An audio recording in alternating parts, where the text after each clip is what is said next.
Alright guys, welcome back to the Bando Boy Variety channel. Today's what we're going to be doing is we're going to be showcasing the second adaptation that I talked about in the video where we reviewed about the Nerf Mega Rotofury that I recently purchased here. And that was the scope attachment. Now, this isn't what you're thinking about. This is not a Nerf. Nerf makes a scope attachment. It's designed specifically for this rail here, but I do not have one of them. So instead of purchasing one, I've made an adaptation. I've made a small adaptation to this adaptation. So in the review video, you see that I have 3 rubber bands on the gun. And this time I only have 1. Well, because I originally made this video about the scope right after the review video, but I'm not doing that. I decided that 3 rubber bands on the scope was not keeping it straight enough. So I just remade the video now using only 1 rubber band. And the reason we need to use rubber bands is because this is a Buzz-B Air Warriors scope. Buzz-B is a whole separate band than Nerf. And it's not specifically designed for this rail, so it's not going to fit on there too well. So, 1 rubber band, like I said, has made it straighter. It doesn't hold it on as tight like 3 rubber bands would, but it keeps it straighter. So we would take before we would take this rubber band and put it on here, then we'd take 1 rubber band, put it over these windage and zoom adjustment dials, and then we'd take another rubber band and put it over here. And while that was compressing it too tightly, and then it'd either roll sideways or it would just go like this. It could either roll it to the side. We want it as straight as possible. So what we've done is we just use this rubber band, this 1 rubber band, to hold it on there from the front area. Now you're going to want to adjust this rubber band, make sure it's on there level and straight. Probably do not want it to be pulling on that like that. And this isn't going to keep it entirely straight, but what you want to do is hold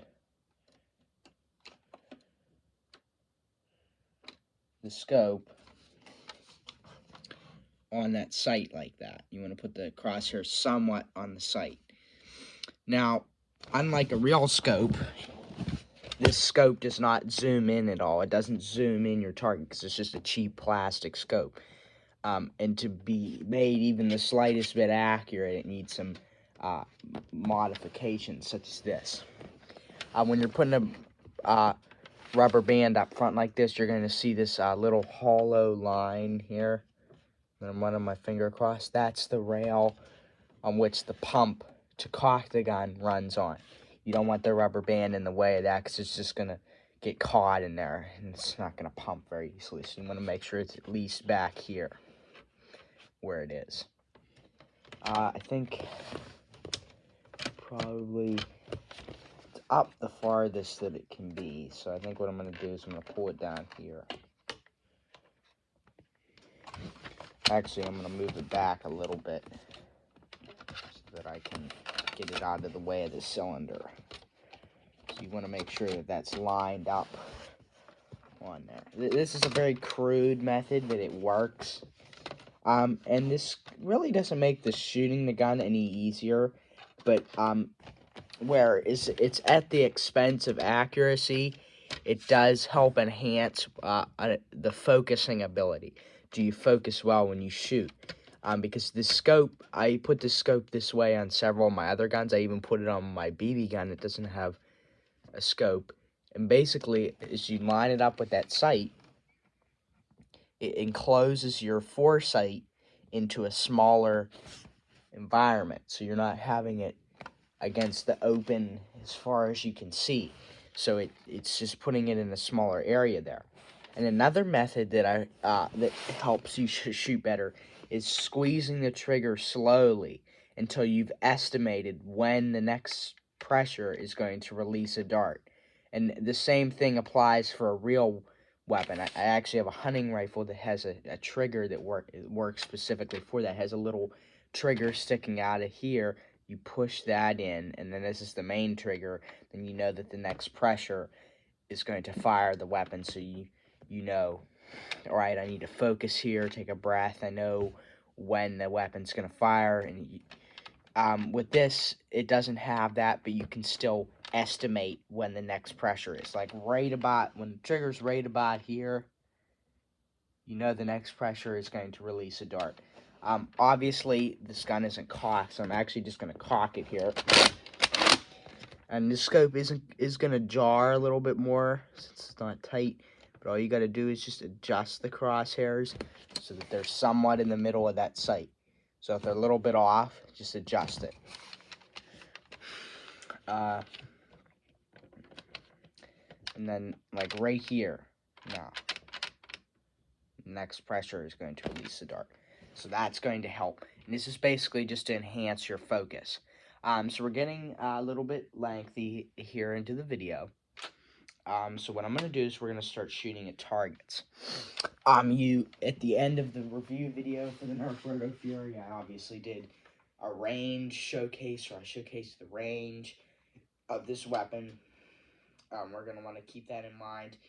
You're going to want to be probably at least this distance when you're shooting at those cans on top of the chair there. You're not going to get any extremely long-range sniper shots with this unless you really, it's really going to take a while. Because, you know, we're not shooting, you know, a real weapon that's firing a bullet at 1,800 feet a second. You're probably getting about 30 feet a second with this. And with a real weapon, when it's firing 1,800 feet a second, it's going to go 1,800 feet a second. Then the second, it's probably going to go 1,800 more feet before it hits something. This is only, when this is going 30 feet a second, it slows down immediately. So it's going to go 30 feet and then maybe 40 feet. It's only going to go 10 feet the second. So, you know, you just kind of have to adjust for that. And just know that if you were shooting a real gun, it'd obviously be easier. We wouldn't be using this scope system, but we will for the BB gun. I'll probably showcase that in a different video, and we'll get to see that, however that works out. So, what we're going to do here is we're going to first shoot this one in this box. So, I mean, I'm kind of going to go to the side here so you can see what methods I'm using to demonstrate that trigger squeezing method. So, I usually use two eyes open when I shoot. Most shooters use one eye closed. Sometimes I do that, but I just choose to use two eyes. That's how they would do it in the military. So we're going to squeeze lightly here. I'm actually not going to hold my hand out there because it's not going to stabilize the weapon as well, but just so you can see this trigger pulling. And I give you a little example of that real quick. When you pull it real fast, you saw the gun jerk, obviously. When you pull it slow, it obviously reduces jerk a little bit there.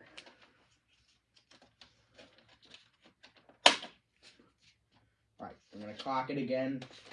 I'm going to shoot these, and then that's going to be the end of the video. When you pump it, it's going to jar the scope a little bit, so you just got to adjust for that. Slow squeezing. You're going to want to almost obscure the target with your sight. You're going to want to aim higher. So you saw the slow squeezing there. So now I'm going to stabilize it a little bit better. I know it's kind of hard to demonstrate this because you're not able to see the scope or the things that I'm doing with the crosshairs.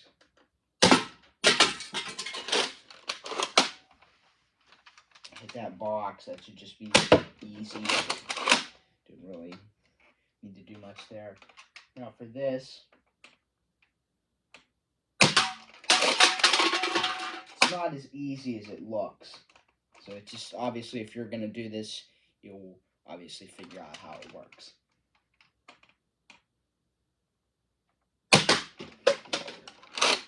Alright, and then we're going to hit these cups over by the TV here. Do that.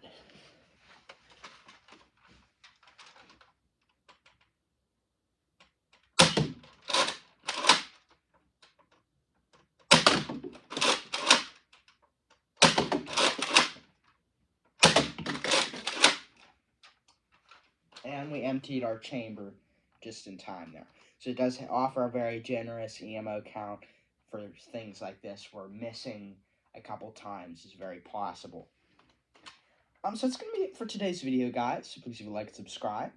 As that helps out the Bank No Boy Ridey channel. And that is going to be it for today's video. Please stay tuned for more of the Resistance story coming up.